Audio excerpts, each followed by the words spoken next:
Alors, frères et sœurs, définitivement, c'est Marc. C'est toujours la même question, mais qui est-il? Ce Jésus qui vient aujourd'hui déranger les gens de sa petite communauté, son village de Nazareth. Qui est-il? C'est tout l'évangile de Marc qui essaie de nous montrer différents aspects de la personnalité du Seigneur. Et voilà que Jésus va déclarer qu'il est un prophète. Qu'est-ce que c'est que ça qu'un prophète? Ça existe encore, c'est des prophètes. En connaissez-vous? Des prophètes. Un prophète, des fois, on a l'impression que c'est quelqu'un qui... C'est comme un devin ou un tireur d'horoscope. Non, c'est pas ça pantoute. Et je pense que la plus belle définition d'un prophète, on l'a entendu tout à l'heure dans la vocation du prophète Ézéchiel. Ézéchiel nous raconte comment lui il est devenu prophète. L'Esprit vint sur moi. C'est pas moi qui ai inventé. Ézéchiel, c'est pas moi, ça ne vient pas de moi. L'Esprit de Dieu, il me dit de mettre debout. Tiens-toi debout. Cache-toi pas. Tiens-toi debout devant le monde. N'aie pas peur. Et j'ai entendu le Seigneur qui me parlait ainsi. Fils d'homme, je t'envoie. C'est pas lui qui décide de s'en aller là. Je t'envoie. C'est une mission que tu reçois vers ce peuple de rebelles qui s'est révolté contre moi. Jusqu'à ce jour, eux et leurs pères se sont soulevés contre moi. Leurs fils ont durci leur visage et ont le cœur obstiné. On a quasiment l'impression qu'il décrit les Québécois, en tout cas en bonne partie. Un Dieu qui a été oublié, qui est mis de côté. On s'est fait d'autres dieux parce que celui-là, il est peut-être trop exigeant, en tout cas, il ne fait pas notre affaire. C'est ça que le prophète doit dire à ses concitoyens, des Juifs de son époque. Vous avez lâché l'alliance. Vous avez oublié le vrai Dieu. Vous vous êtes obstinés contre lui. C'est à eux que je t'envoie, tu leur diras, ainsi parle le Seigneur. C'est pas moi, là, Ézéchiel, c'est le Seigneur qui m'envoie de porter ce message-là. Qu'il t'écoute ou qu'il te refuse. C'est pas important que tu réussisses ou pas. Parle. Tu auras fait ce que tu as à faire. Un prophète ne doit pas assurer la réponse. Il doit dire simplement, annoncer ce que le Seigneur lui demande d'annoncer. Et ils sauront qu'il y a un prophète au milieu d'eux. Saint Paul a eu de grandes aventures spirituelles, des révélations, toute sa conversion, mais aussi il a rencontré bien des obstacles. Puis il dit une chose importante. J'ai été bien gâté par le Seigneur, mais il a mis en moi une limite, une souffrance, une écharde. On ne sait pas quoi, il n'a jamais expliqué. Qui font que je ne me prends pas pour un autre. Je ne peux pas me surestimer. Si je suis venu parler au nom de Dieu, ce n'est pas parce que je peux faire avec les autres. C'est parce que Dieu se sert de ma faiblesse. Il passe à travers moi pour être capable de parler. C'est toujours cette impression que le prophète a, que ce n'est pas lui qui a parti de la patente, ça vient de Dieu. Ce n'est pas sa petite connaissance à lui. Il est un instrument dans les mains, dans le cœur de Dieu, pour rappeler aux gens de son époque des valeurs importantes. Et Jésus, qui s'en va dans son petit village de Nazareth, où il a grandi, puis on lui dit, mais il parle bien, il fait des belles choses, mais pour moi, il y a quelque chose de drôle là-dedans, parce qu'il vient d'ici, on le connaît. Quand on connaît quelqu'un, les petits villages, tout le monde se connaît, c'est le gars à un tel, puis on connaît sa gang. Il ne doit pas sortir grand-chose de ça. Ils ont le cœur bloqué devant Jésus qui est mal reçu dans son pays. Ils étaient choqués, mais c'est ce que tu dis, ils étaient profondément choqués à cause de lui. Il y avait quelque chose qui ne marchait pas.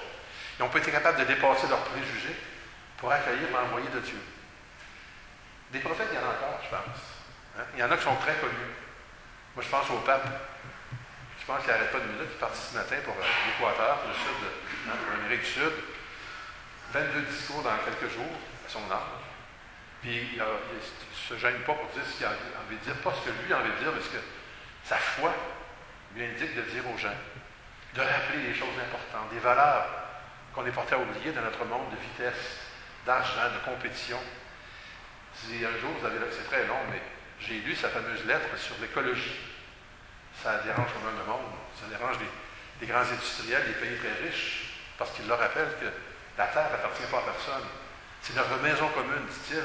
Il faut qu'il y ait de l'air, de l'eau, puis tout ce qu'il faut pour la vie à tout le monde, pas juste les riches, ceux qui ont les moyens d'avoir de l'argent.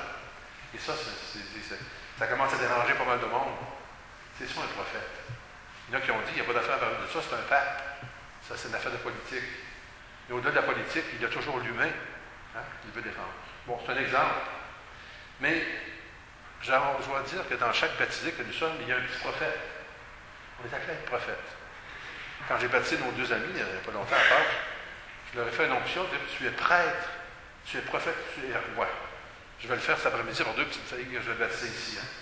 Raphaël là et Ronnie. C'est pas comme toi, là. C'est pas là. Hein. Je vais leur dire, vous êtes devenus par le baptême des prêtres. Vous avez une fonction de prière. Un prêtre, c'est quelqu'un qui prie, qui se tourne vers Dieu. Tu es aussi prophète. Tu as une parole, pas seulement des mots, mais tu as une façon de vivre qui doit parler du Christ. Et tu es roi pour bâtir ce monde, ce royaume que Dieu nous demande de bâtir, pas juste au bord quand on sera mort, ici sur la terre. Un prophète, c'est quelqu'un qui vit profondément sa foi.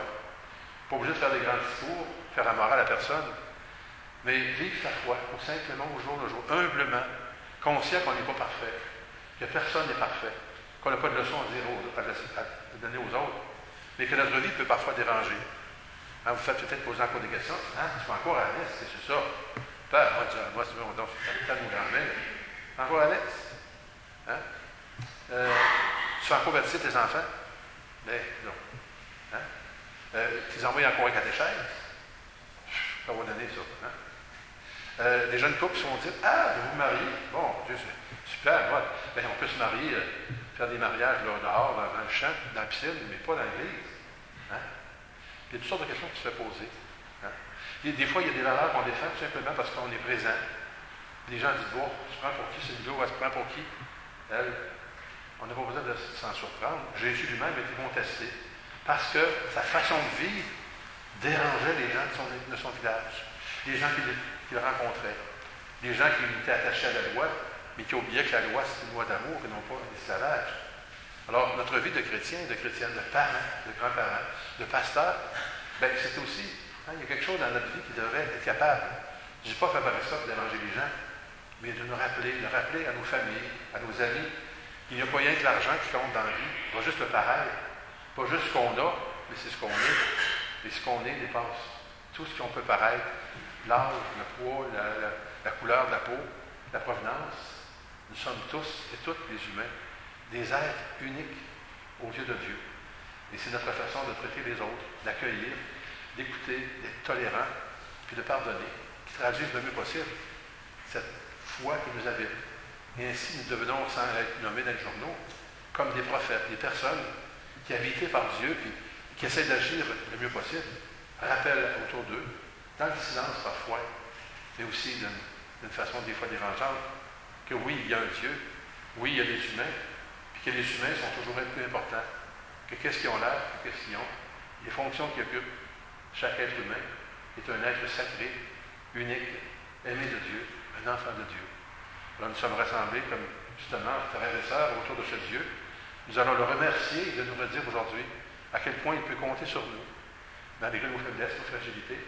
Nous allons nous nourrir de son pain, que nous ayons le courage de continuer humblement, simplement, parfois silencieusement, de vivre nos valeurs et d'en témoigner autour de nous, sans honte, sans peur, avec audace parfois, mais surtout avec fidélité, celle que Dieu a envers nous et que nous pouvons lui demander de nous redonner aujourd'hui.